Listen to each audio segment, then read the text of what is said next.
We are here to bring a new type of news show. New insights, new styles, and new topics every day. We're news generation.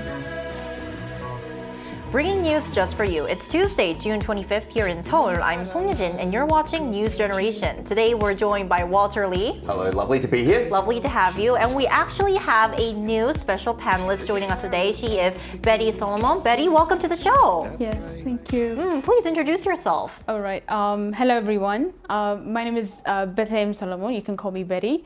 I'm the descendant of a Korean War veteran, Ethiopian Korean War veteran. His name was Private Kabede Abate. I came to Korea about 3.5 years ago to pursue my master's degree. I recently completed it. I graduated in February from Hankuk University of Foreign Studies. Great, lovely to have you. So today we'll have Walter and Betty here. They're, as usual, going to speak on behalf of people in their 20s and 30s. So we're now going to move on straight to our main discussion of the day. Today marks the 74th anniversary of the start of the Korean War. Now, for those who aren't familiar with the event, let's first take a look at the screen. June 25th, 1950 is a date that completely changed Korea's history. In the early hours of that day, North Korea's Korean People's Army launched Easter Prize attack across the 38th parallel, which had been dividing the two Koreas since 1945. Historians view the Korean War as a significant event in Cold War history, with some describing it as a proxy war. The West, including the United States and the United Kingdom, supported by the United Nations, backed South Korea, while China and the Soviet Union supported the North. The 3-year-long war resulted in the loss of millions of soldiers and civilians. Fighting between the two Koreas were temporarily halted by the signing of the Armistice Agreement in July 1953. Right, so the Korean War that we just saw in the VCR is often referred to nowadays as the Forgotten War due to the relatively lesser attention it receives compared to more well-known conflicts, for example, the two world wars and the Vietnam War. But through our episode today, we aim to change that, even if only a little. So to start us off, Walter, could you please provide us more details about the Korean War? I will try my best to give you the explanation justice, as I only have a limited time to explain it. But the Korean War, which was between 1950 and 1953, began when North Korean forces supported by China and the Soviet Union invaded South Korea. Now, this conflict stemming from the Cold War tensions saw the United Nations, led by the United States, intervene to defend South Korea. Now, after initial setbacks, the UN forces pushed North Korea troops back across the 38th parallel. The war escalated with the Chinese intervention, resulting in a prolonged and brutal conflict. Now, eventually, an armistice was signed in 1953, establishing a demilitarized zone, effectively halting hostilities. The war left Korea divided, with the lasting geopolitical implications for the region and global politics. Well, I think despite the short amount of time, you gave us like a great history lesson, Walter. Thank you. Now, as we're discussing the Korean War and, of course, those who sacrificed their lives fighting in it, that's why we have invited Betty to our show today. So, Betty, you briefly mentioned this in your introduction in the start of their show, but could you please tell more about your family's connection with Korea? Yes. So my grandfather from my mother's side, he was a Korean War veteran. He came here on the 2nd Battalion. To begin, how he decided to join was he enlisted to the military, to be specific, the Imperial Bodyguard, when he turned 18, because he didn't know what to do with his life. And as soon as he enlisted, they were already given trainings for the Ganyo Battalion, which were already set to depart in April. So he saw their training and decided to join the training, and he came to Korea on the 2nd Battalion. His experience here, it was a little bit difficult for him, because it was very heartbreaking for him, because it was his first time actually witnessing a war. So as soon as he got back, he voluntarily left the military and went to law school to become a judge. I didn't get to meet him because he passed away when my mother was a middle school student. I see. So yeah, but he was known to be a very humble and generous person, which he constantly mentioned that it was because of his experience here in Korea. I see. Then may I ask how old your grandfather was approximately when he fought in the Korean War? He was 19. 19, Yes, I see. That's such a young age. Yes, it was very young. Right, so just like Betty's grandfather, young soldiers from more than 10 different countries contributed either as combat forces or provided medical assistance to support South Korea during the 1950s, right, Walter? Yeah, that's right. So if we actually take a look at the screen, we can actually see how other countries did contribute to Korean War. So during the Korean War, the UN and allied with South Korea against North Korean and the Chinese forces. Combat troops were contributed by 16 countries, including the US, and medical support came from 5 different countries. As we can see, there's also supply support from 39 different countries, and then the intention of supply support from 3 other countries. Now, some of these countries include Ethiopia, the US, the UK, Australia, Sweden, and many, many other countries as well. There's too many to name, but yes, they were helping out South Korea, and we're very thankful that they did. Definitely so grateful for these countries. I think that these countries really helped restore Korea even after the 3-year-long war. Now, moving on, let's talk about those who fought in the Korean War, who are often called the Korean War veterans. The Korean government has actually been recognizing their sacrifices and contributions. For example, the Ministry of Patriots and Veterans Affairs has been holding events inviting war veterans and their families to Korea. For example, programs like the UN Korea War Veterans Descendants Camp invite the children and grandchildren of these veterans, offering them a chance to visit historic sites related to the Korean War that their family members actually fought in, such as the demilitarized zone at the UN Memorial Cemetery in Busan. So I want to ask you, Betty, is this also how you first knew or came to Korea? And I also want to ask you, are there like any benefits or incentives that the Korean government is providing to the families of these veterans? Yes, my first visit actually was through the camp you mentioned. It was a UN peace camp. Really? It was a week-long program for descendants such as myself to actually appreciate and honor the sacrifices made by our grandfathers and see how great of a country the Korea has become. There are also other programs. For instance, the Ministry of Patriots and Veterans Affairs has a scholarship program for those who want to pursue their education, higher education here in Korea. That's how I got the opportunity to come here and study for my master's. There are also other programs run by universities specifically for descendants of Korean War veterans. Yeah, there are different programs. Well, it's so nice to see all these support programs and the initiatives that the government is providing to the family members of the war veterans. Now, back to you, Betty. I imagine that you've heard about Korea before coming to Korea, as your family has deep connections with the country. So I want to ask you, has your image of how you think about Korea changed when compared to when you first heard about Korea and now that you're actually living and studying here?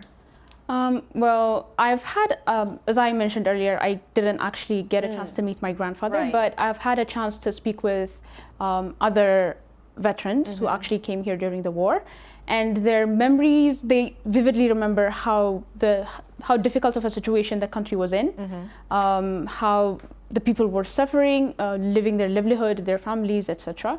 So it was a difficult memory for them. However, I started watching Korean dramas, reality shows when I was in high school, so I had a pretty good understanding of how far the country has come from the war, since the war.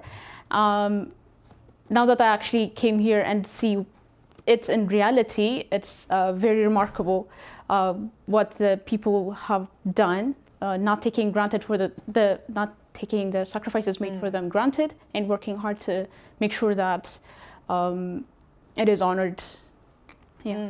Well, I think you'd also agree, Walter. The fact that Korea is in the state that it is now today is all thanks to all the war veterans who sacrificed and fought in the Korean War, right? Yeah, absolutely. I think that especially for myself and you, Eugene, we obviously have descendants who have been through the war, and we obviously wouldn't be here without them or without the help and support of the many countries that helped out Korea during that time. So we cannot be anything but grateful to them.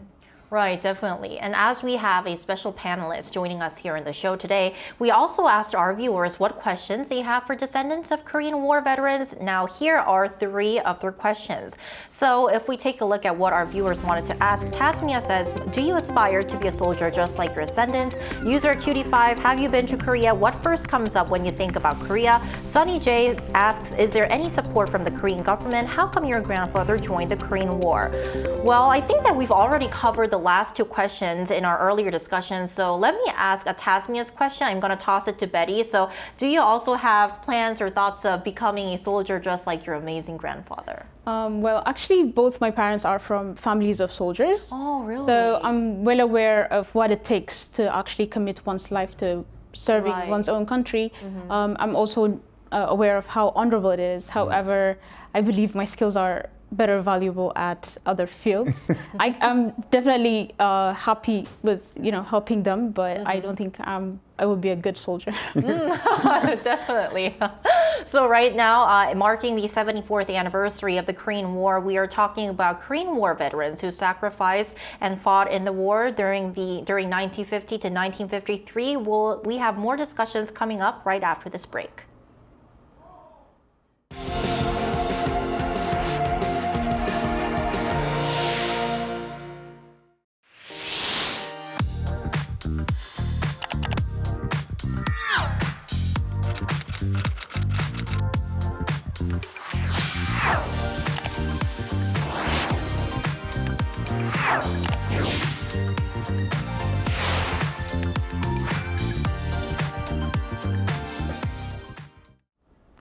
Right, so as we have a special panelist once again joining us on NewsGen, who is a granddaughter of the Korean War veteran, I want to ask you, Betty, this also marks your first appearance and your grand debut here on NewsGen today. So how do you feel about your appearance today, also in light of the sacrifices that were made by your grandfather during the 1950s? So just share your thoughts freely.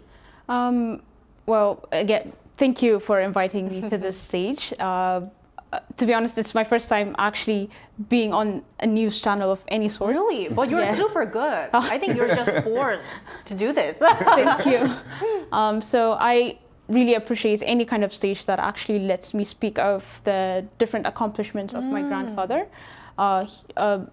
In his short life, he accomplished a lot of things, but one of them was the fact that he actually came to Korea to fight for the freedom of a country he has never seen before. That I believe that is very honorable. So thank you again for giving me this chance to speak of his legacy. I've actually had a chance to watch a few clips before coming here, so I really enjoyed. Yes, it was. I really enjoyed it. So the fact that you're actually remembering the sacrifices made by the UN nations who fought for Korea is honorable. Yes, we have to remember our past journeys. It's very important to remember them. It gives us a chance to actually appreciate what we've been through and work hard to maintain the peace, the freedom, and the prosperity we're currently enjoying. Yes, we must constantly and consistently work hard so that the sacrifices made by our grandfathers actually holds up. Well, first of all, I would just like to say amazing thank you for you joining our show today, because I think that we've all heard a lot about war veterans, those who fought in the Korean War, but for me, it's actually my first time getting to meet a descendant of a war veteran in person. And it was just lovely to talk to you. And I think that it's really nice how you're thinking of this as a platform for us to constantly remind not only ourselves, but also others about the sacrifices, the unimaginable sacrifices that the young people made during the 3-year-long Korean War. So I think that today's show would really help the Korean War not being forgotten among the future generation, and that's really important. Now back to you, Walter. Would you like to add anything? I think what is really important, and it's great that we have Betty here today, is to also think that it wasn't just America that was contributing to the war, it was many other countries, including Ethiopia. Right. And that's a beautiful thing to actually also understand. It was just Though, yes, we owe a lot to America for helping out, there are obviously other countries out there that did help with the war, including Ethiopia, other countries in Africa, Australia, other countries in Europe.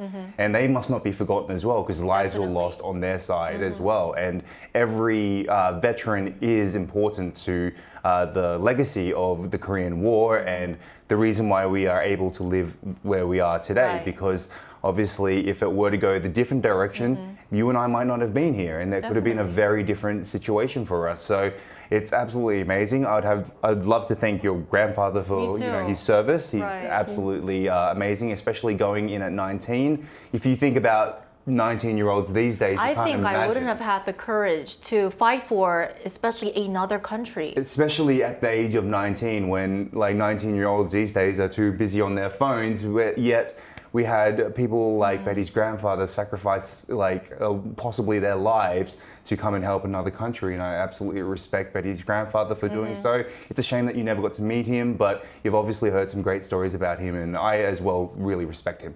Me too. Just like Walter, a huge amount of respect and also gratitude to your grandfather, not only to Betty's grandfather, but also all the soldiers who fought in the Korean War, which is the reason why I think that which made Korea here today. And that's the reason why we're actually here. And I also want to mention before wrapping up our show, I think that this topic is especially relevant today as we still have two big wars that are raging in the world.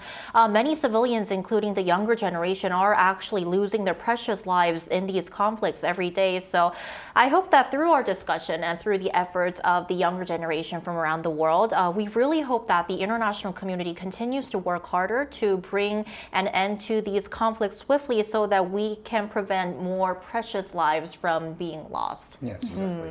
And I think that wraps up for the discussion that we have for today. But NewsGen is here every day from 9:30 to 10 a.m. Korea time, bringing you more topics young people are talking about. Special thanks today to Walter Lee. Lovely to be here. Always lovely to have you. And also, most of our special panelists for today, Betty Solomon. Thank you. Thank you for having me. Lovely to have you. And thank you everyone for watching, and we'll see you tomorrow. We are News Generation.